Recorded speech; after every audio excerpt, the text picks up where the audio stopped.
நேர்களே, இன்றைக்கு நாம் மத்திய கிழக்கில் என்ன நடந்து கொண்டிருக்கிறது அப்படிங்கிறத பற்றி பேச போகிறோம். இரண்டு தரப்புமே பேச்சுவார்த்தைக்கு வரவில்லை. குறிப்பாக சொல்ல போனோம் என்றால், பேச்சுவார்த்தைக்கு நாங்கள் அமெரிக்காவை நம்பப் போவதில்லை. அமெரிக்காவோடு எங்களுக்கு எந்த இணக்கமும் இல்லை, புரிதலும் இல்லை, நம்பிக்கையும் இல்லை. இதற்கிடையிலே ஹெர்முஸ் வளைகுடா இன்றைக்கு ஆயில் விவகாரத்தில் உலகத்தில் பெரும் பேச்சாக மாறியிருக்கிற விஷயத்தில் ஹெர்முஸை தாண்டி பாபல் மந்திர் என்று சொல்லக்கூடிய மற்றொரு பகுதியும் தற்போது கொதிநிலையை அடைந்திருக்கிறது. இந்த பாபல் மந்திர் தாக்குதற்கு ஹவுதிகளுக்கு ரொம்ப இயல்பான ஒரு வழிவிடக்கூடிய ஒரு நிலை.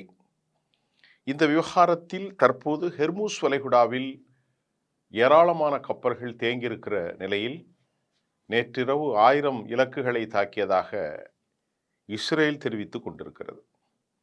அதற்கு பதிலடியாக இன்று காலை இதுவரை வீசப்படாத சிஜ்ஜீல் 2 சிஜ்ஜீல் 2 அப்டேட்ஸ் ஆனக்கூடிய ஒரு புதிய நியூ வெர்ஷன், அதில் கிளஸ்டர் பாம்கள் எல்லாவற்றையும் கொள்ளக்கூடிய நீண்ட தூர 2200 220 அதாவது 2200 கிலோமீட்டர்களை எட்டக்கூடிய ஈரானிலிருந்து இஸ்ரேலை தாக்கி அது ஒரு மேனவரபிள் டான்சிங் பலிஸ்டிக்ஸ் மிசைல்.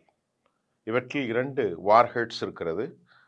அந்த வார்ஹெட்ஸில் டன் கணக்கில் வெடிமருந்துகளை எடுத்து சென்று கிளஸ்டராக உருமாறி பெரும் தாக்குதலை நடத்தியிருக்கிறது. அதற்கு எரிகள் என்று பெயர். சிஜ்ஜீல் என்று சொன்னால் அதற்கு எரி கற்கள் என்று கூட ஒரு பெயரை அவர்கள் சூட்டியிருக்கிறார்கள். இந்த நிலையில் ஐஆர்ஜிசியினுடைய நடவடிக்கைகள் கடுமையான ஒரு உக்கிரமான போக்கை அது அடைந்திருக்கிறது என்றுதான் நாம் இப்போது பார்க்கணும். ஏன்னு கேட்டால், ஐஆர்ஜிசி பெஞ்சமின் நெத்தன்யாகை படுகொலை செய்வேன், அவன் எங்கிருந்தாலும் தப்பிவிட முடியாது என்று அவர்கள் மிக ஆக்ரோஷமாக தனது கோரிக்கையை வைத்து கொண்டிருக்கிற நேரத்தில், ஏற்கனவே சில நாட்கள் பெஞ்சமின் கொல்லப்பட்டார் என்ற வதந்திகளுக்கு முற்றுப்புள்ளி வைக்கும் விதமாக இன்றைக்கு பெஞ்சமின் நெத்தன்யாகு ஒரு காபி ஷாப்பில் ஆர்டர் கொடுத்து காஃபியை குடித்து பேசுவது போன்று படம் வெளியாகி அவர் இன்னும் உயிரோடு தான் இருக்கிறார், அவருக்கு எதுவும் ஆகவில்லை என்று கூட செய்திகள் வந்திருப்பது. இருந்த போதிலும் நெட்டிசன்கள் வழக்கமாக அதை ஏஐ தொழில்நுட்பம் என்று அவர்கள் கடாசி வருவதையும் விளாசி வருவதையும் நாம் பார்க்கக்கூடியதாக இருக்கின்றது. இப்பொழுது மிக முக்கியமான ஒரு கேள்வி என்னவென்றால், அமெரிக்கா யார் கை ஓங்கியிருக்கிறது என்று நாம் இப்போது பார்க்க வேண்டும். சுருக்கமாக உங்களிடத்தில் இதை நான் சொல்ல போகிறேன். நம்முடைய பேச்சாளர்கள், எழுத்தாளர்கள் தங்கள் மனோ இஷ்டத்திற்கு பேசி கொண்டிருக்கிறார்கள்.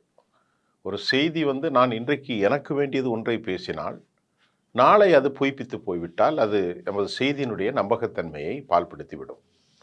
அதனால் உண்மையிலேயே இன்றைக்கு வெற்றி பெறுவது யார் என்றாலும் அமெரிக்காவினுடைய வல்லாதிக்க சக்தி ஈரானோடு ஒப்பிடும்போது எத்தனையோ மடங்கு பெரியது.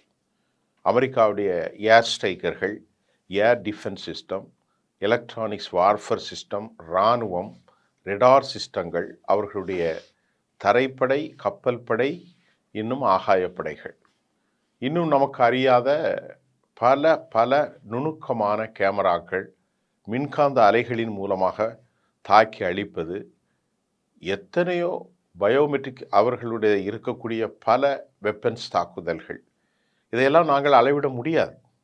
அமெரிக்காவினுடைய தொழில்நுட்பம் அவ்வளவு பயங்கரமான ஒரு வளர்ச்சியை கண்டது. ஆனால் எந்த வளர்ச்சி இருந்தாலும் இதனை எப்படி ஈரான் எதிர்கொள்ளப் போகிறது? 47 வருஷமாக ஈரான் வறுமையிலும் தடை செய்யப்பட்ட பொருளாதார மண்டலத்துக்குள் சிக்கப்பட்டு கொண்டிருக்கிறது. அந்த நாட்டில் இருக்கக்கூடிய உற்பத்தி செய்யப்பட்ட ஆயில்களை கூட அவர்களுக்கு உற்பத்தி செய்ய இடமில்லை. இந்த நிலையில் அவர்கள் இன்றைக்கு அவர்களுக்கு ஒரு வசதியான காலம் என்னவென்றால், அந்த தேசமும் தேசத்தினுடைய இயற்கை சூழலும் அமெரிக்காவை இன்றைக்கு தண்ணி காட்ட செய்திருக்கிறது. உதாரணத்திற்கு நான் ஒன்றை சொல்ல வேண்டுமென்றால், அந்த நாட்டினுடைய பெரிய மலைகள், காடுகள், பாலைவனங்கள், கடலும் கடல் சார்ந்த இலைகளும், மலைகளும் மலைகள் சார்ந்த இடங்களும், கடலும் கடல் பகுதிகளும், பாலைவனங்கள், அது மட்டுமல்லாமல் தரைநிலை பகுதிகள், இப்படி மக்களால் புரிந்து கொள்ளக்கூடிய பல நிலைகளில் அங்கே ஒரு மாறுபட்ட களச்சூழல். இப்போது அமெரிக்கா இப்பொழுது தாக்குதலை நடத்த அடையாளம் காண சிக்கல் என்ன? அவர்களுக்கு கிடைத்த சில சிக்கல்கள், அமெரிக்கா குண்டு தாக்குதல்களை நடத்திய விமானப்படை தளங்களில் 3D வழியாக வரையப்பட்ட சித்திரத்தின் வாயிலான போலி விமானங்களை, போலி டேங்கர்கள் படங்களில் அவர்கள் குண்டுகளை வீசினார்கள். உண்மையில் அது அவர்களால் பாதுகாப்பாக இல்லை. அது விமானப்படை தளமும் இல்லை, டேங்கர் தளமும் இல்லை என்ற செய்தி தற்போது கிடைத்திருக்கிறது. அப்படி என்றால் இவ்வளவு பெரிய இராணுவ கட்டமைப்புள் மிசைலை எங்கே வைத்திருக்கிறார்கள் என்ற கேள்வி நமக்கு சராசரியாக எழும். எதிலிருந்தாலும் கண்டுபிடித்து நுணுக்கமாக அழிக்கும் ஆற்றல் பெற்ற அமெரிக்கா ஏன் ஒரு சிறிய தேசத்தோடு அவர்கள் மல்லு கட்ட வேண்டும் என்று கேட்கிறோம். நுணுக்கமாக ஆயத்துல்லா கமேனியிலிருந்து அனைத்து தலைவர்களையும், ஹசன் நஸ்ருல்லாஹில் இருந்து பாதி ஷுக்ருல், இஸ்மாயில் ஹனி, எல்லாவற்றையும் இந்த உலகத்தை விட்டு அனுப்பியிருந்தார்கள். கடந்த ஜூன் மாதம் நடந்த போரில் 12 சயின்டிஸ்ட்லேருந்து 42 பேர், அன்றைக்கு இந்த போர் ஆரம்பித்த காலையிலே உச்சபட்ச தலைவர் படுகொலை செய்யப்பட்டிருக்கிறார். அவரோடு 48 இராணுவ தளபதிகள், விஞ்ஞானிகள் எல்லாருமே உலகம் அறிந்த முகத்தில் எல்லாரையும் காலி செய்து விட்டார்கள். இப்படி என்றால் இன்றைக்கு அவர்களிடத்திலே இருப்பது 3 பேர். நிறைய பேர் இருக்கிறார்கள்.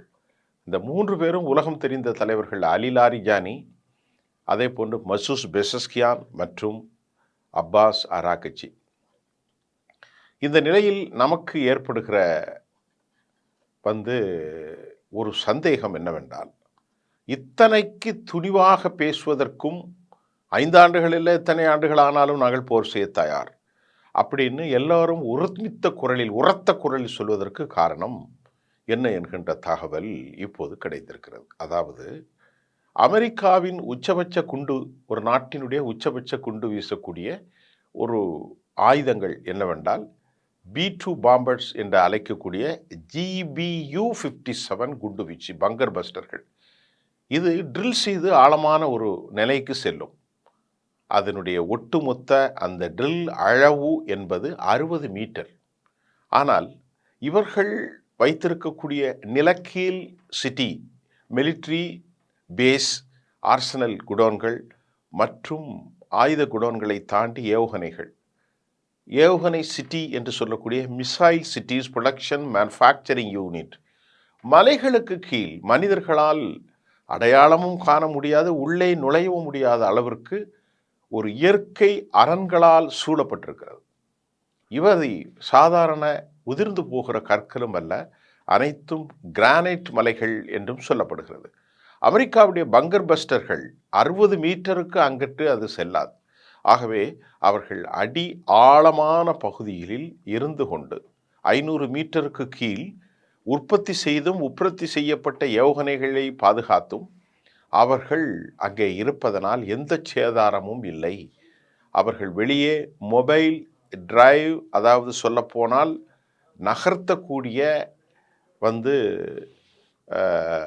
ஏவுகணை ஏவும் கருவிகளின் மூலமாக மேற்பரப்பிற்கு ஒரு குறிப்பிட்ட எல்லையில் குண்டை இலக்கை நோக்கி ஏவுகணைகளை வீசி அதற்கு பிறகு அவர்கள் சென்று விடுகிறார்கள். ஆக அமெரிக்காவிற்கு பெரும் சிக்கலை ஏற்படுத்தியிருப்பது இந்த மலைகளுக்கு கீழான ஏவுகணை தளங்கள், அதற்கு கீழ் இருக்கிற பொருட்கள். ஆகவேதான் மக்கள் தங்கள் உயிரை காப்பாற்றி கொள்ள தெஹ்ரானிலிருந்தும் மற்றும் நகரங்களிலிருந்தும் அவர்கள் வெளியேறி கொண்டு விட்டார்கள். நாட்டின் பல பகுதிகளுக்கு அவர் சென்றிருக்கிறார்கள். தரைத்தள பகுதிகளிலே அவர்கள் வசிக்கிறார்கள். ஆனால் இங்கே பார்ப்பது அமெரிக்காவினுடைய தொழில்நுட்பம் நிறைந்த சேட்டலைட்டுகள் கூட அந்த இடத்தை அடையாளம் காண முடியவில்லை. உதாரணத்திற்கு மலைகளுக்கு மேலாக காட்சியளிக்கும் அவைகள் திடீரென பிளந்து அதற்குள் இருந்து ஏவுகணைகள் வீசப்பட்டு பின்பு மூடப்பட்டு விடுமாம். இதுவும் கூட அதற்றால் கண்டுபிடிக்க முடியாத செயற்கையான சில விஷயங்களை அவர்கள் செய்திருக்கிறார்கள். அதற்கு கீழே குண்டு போட்டாலும் ஒன்றும் ஆகாத அளவில் அவர்கள் இந்த தைரியத்திற்கு காரணம் ஒன்று. இரண்டாவது தைரியத்திற்கு காரணம், இதுவரை அவர்கள் என்னதான் வீசினாலும் நூற்றுக்கணக்கில் சேட்டிலைட் கனெக்ஷனை வைத்திருக்கும் சீனா செய்மதி படங்களின் மூலமாக அவர்களுக்கு தரவுகளை துல்லியமாக வழங்கி கொண்டிருக்கிறார்கள். அமெரிக்க கப்பல்களின் நிலை, வீரர்களின் நிலை, அவர்களுடைய மற்ற ஒரு மூவிங், இதையெல்லாம் வழங்கி கொண்டிருப்பதனால் மிக எளிதாக அந்த டார்கெட்டின் மூலம் இஸ்ரேல், டெல் அவீவ் போன்ற நகரங்களையும் மத்திய கிழக்கின் பல அமெரிக்க தளங்களையும் அவர்கள் தாக்குவதற்கு ஏதுவாக இருக்கிறது. மூன்றாவது, ரஷ்யா ஆயுதங்களை கொடுத்திருக்கிறது. நேற்று வந்த தகவல். அது மட்டுமல்லாமல் அவர்களுடைய உளவாளிகள் உளவு அறிந்துதான் இவற்றை சொல்கிறார்கள். உதாரணத்திற்கு இஸ்ரேலுடைய தலைமை பொறுப்பில் இருக்கக்கூடிய வடக்கு பகுதி தளபதி கொல்லப்பட்டிருக்கிறார். அவர் ரொம்ப முக்கியமானவர், கோலான் அவர் பெயர். ஆக இப்படி ஆட்களை தூக்கக்கூடிய அளவிற்கு துல்லியமாக தாக்குதல் நடத்துவதால் தான் பெஞ்சமின் உயிர் தப்பி இன்றைக்கு பெரும் பேச்சு பொருளாகவும் சொல்லப்படுகின்றது. ஆகவே இது அமெரிக்காவுக்கு பெரும் சிக்கல். இதை யார் காட்டி கொடுத்தாலும் யார் காட்டி கொடுக்காவிட்டாலும் அந்த இலக்கை தாக்க முடியாது. வீசப்படுகிற ஏவுகணைகளோ அல்லது போடப்படுகிற பங்கர் பஸ்டர்களோ அதனுடைய இலக்கை கடந்து செல்ல முடியாது. இவ்வளவுதான். 60 மீட்டர் வரைக்கும் அது வெடிக்கலாம். அதற்கு கீழ் 500 மீட்டருக்கு ஒரு தாக்கமும் ஏற்படுத்த முடியாது என்றும், அதற்கு கீழ் அந்த அப்சார்பர், அதாவது மிதவைகளை போன்று செய்து மேலிருந்து வீசுகிற குண்டுகளினால் பாதிப்படைந்து விடக்கூடாது என்ற தொழில்நுட்பத்தில் அவர்கள் புதைத்து வைத்திருப்பதையும் சொல்லப்படுகின்றது. இது அமெரிக்காவுக்கு பெரும் சிக்கல். இரண்டாவது பெரிய சிக்கல் இயற்கையாக அவர்களுடைய ஆயுதம். மற்றொரு சிக்கல் ஹெர்முஸ். ஹெர்முஸ் என்னவென்றால் அது செலோ வாட்டர் என்று சொல்லக்கூடிய ஆழமற்ற ஆழமான பகுதிகளில் எல்லா கப்பல்களையும் அனுமதிக்க ராஜரீதியாக அவர்கள் முடிவெடுத்திருப்பதை வெளிவிவகாரத்துறை அமைச்சர் அப்பாஸ் அரக்சி சொன்னதும், ஏற்கனவே வெற்றி சாவடல்களை செய்து கொண்டிருக்கும் அமெரிக்க அதிபர் டொனால்ட் ட்ரம்ப், அமெரிக்க ஜனாதிபதியினுடைய வார்த்தைகள் உலகின் அனைத்து கப்பல்களுக்கும் தம்முடைய இராணுவம் பாதுகாப்பை வழங்கும் என சொல்லி பல மணி நேரம் பல நாட்கள் ஆன பின்பும் எந்த கப்பலையுமே அவர்கள் பாதுகாப்பாக சொல்லவில்லை. காரணம் அவர்களுடைய பொய்மை, அவர்களுடைய இயலாமை. தற்போது 5000த்திற்கு மேற்பட்ட டெல்டா ஃபோர்ஸை கொண்டு இறக்கப் போவதாக அறிவித்திருக்கிறார். அந்த டெல்டா ஃபோர்ஸ் வந்தாலும் ஹெர்முஸினுடைய கப்பல் கடல் தளத்தில் பெரும் போர் உயிர் பலிகள் பயங்கரமாக இருக்கும் என்றும், 1 மில்லியனுக்கு மேற்பட்ட கன்னி வெடி குண்டுகள், ட்ரோன்கள் மற்றும் அடியாளத்தில் பதுக்கி வைத்திருக்கப்படக்கூடிய விசை படகுகள் இதெல்லாம் அமெரிக்காவை துவம்சம் செய்யும் என்றும் ஒரு கருத்து ஏற்பட்டிருக்கிறது. ஹெர்முஸில் சமாதானம் இல்லாமல் ஏனைய கப்பல்கள் செல்வதை அவர்கள் அனுமதிக்கப் போவதில்லை. இந்தியா போன்ற நாடுகளில் 2 கப்பல்கள் அனுமதித்திருக்கிறார்கள். இதுவும் அவர்களுக்கு ஒரு மைனஸ். பெரும் போரை நடத்த 75,000 இராணுவ வீரர்கள் தேவை அமெரிக்காவுக்கு. ஆனால் அவர்களில் அது வாய்ப்பில்லை. 5000 பேர்களை கொண்டு வந்து இறக்கினாலும் இவர்கள் ஒரு பெரும் படை, அதனை தாக்கி அளிக்கலாம் அல்லது கடும் போர் நடக்கலாம். இது ஹெர்முஸை பற்றியது. மூன்றாவது விவகாரம், ராஜ்ய ரீதியாக 2 நாடுகளும் kept alone from international society. உங்களுக்கு வந்ததை நீங்கள் பார்த்துக்கிடுங்க, நாங்கள் ஏன் உங்களுக்கு வரணும் அப்படின்னு சொல்லிட்டு ஜெர்மன் சொல்லிட்டாங்க, அதே போல் சுவிட்சர்லாந்து சொல்லிட்டாங்க, ஸ்பானிஷ் சொல்லிட்டாங்க. அதே மாதிரி மற்ற நாடுகள் சொல்லலை, மௌனமாக இருக்கிறாங்க. ஜப்பானும் யூகே மற்றும் பிரான்ஸ் போன்ற நாடுகள் யாருமே ஆதரவு இல்லாத நேரத்தில் இவர்கள் நேட்டோ அலையன்ஸினுடைய ஆதரவையும் அவர்கள் பெற தவறிவிட்டார்கள். மிக முக்கியமாக மூன்றாவதாக அமெரிக்காவினுடைய பொருளாதார நெருக்கடி.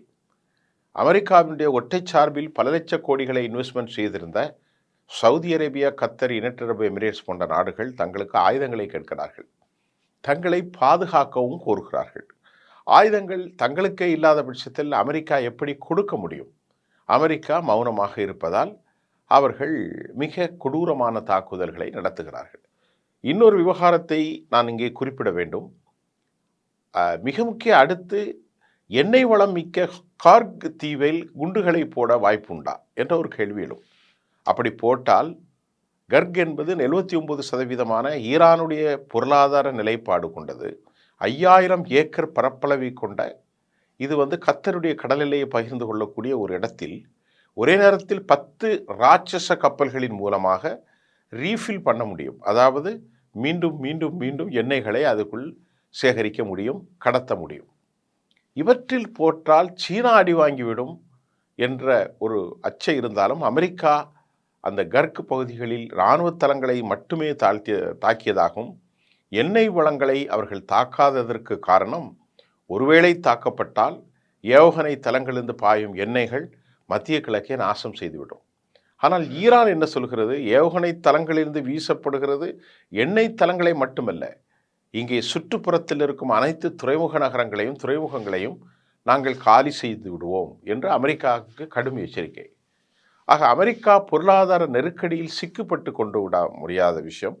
இப்போது ஈரான் சொல்வது, இனி வரக்கூடிய காலங்களில் மணி டிரான்சாக்ஷன் யுவானில் மட்டும் இருக்க வேண்டும் என்று சீனா தனது நெருங்கிய நண்பன் என்றும் சீன பணத்தின் மூலமே நடக்க வேண்டும் என்றும் அமெரிக்கா இந்த பிராந்தியத்தை காலி செய்துவிட்டு தனது நாட்டிலே போய் தஞ்சம் புகுந்து கொள்ளலாம் என்று சொல்கிறார்கள். ஆனால் அமெரிக்க அதிபரோ பேசி கொண்டிருக்கிறாரே தவிர வேறு எதுவும் செய்த மாதிரி இல்லை. படைகள் இறக்கினால் அவர்களுக்கு பெரும் அழிவு வரும் என்றும் சொல்லப்படுகின்றது. இரண்டாவதாக, வடகொரியாவிலிருந்து 10 மிசைல் பெலிஸ்டிக்ஸின் மூலம் தாக்குதலை ஜப்பான் கடல் எல்லைகள் நடந்தது. இப்பொழுது வடகொரியாவோடு பேச்சுவார்த்தை நடத்தலாம் என்ற அளவிற்கு இவர்கள் மூவ் பண்ணுகிறார்கள். இதனில் இவர்களுடைய பலவீனம். இப்பொழுது பலவீனத்தின் பால் சவுதி அரேபியா, UAE, இஸ்ரேல், கத்தர், குவைத், பஹ்ரைன், ஓமன், இதை போன்று ஜோர்டான், எல்லா நாடுகளும் ஆயுதங்களை கேட்கிறார்கள். ஏர் டிஃபென்ஸ் சிஸ்டம், ரெடார் சிஸ்டம் அனைத்தும் அளிக்கப்பட்டிருக்கிறது.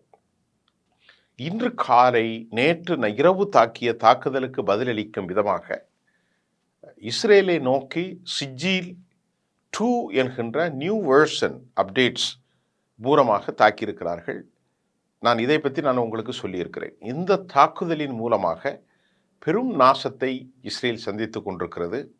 இஸ்ரேலில் மொசாத்துக்கும் அரச தலைமைக்கும் இராணுவ தலைவர்கள் இஸ்ரேல் சமீர், அது மாதிரி டேவிட் பர்னே மற்றும் இஸ்ரேல் கட்சிக்கிடையே நிர்வாக ரீதியான மோதல் வெடித்திருக்கிறது.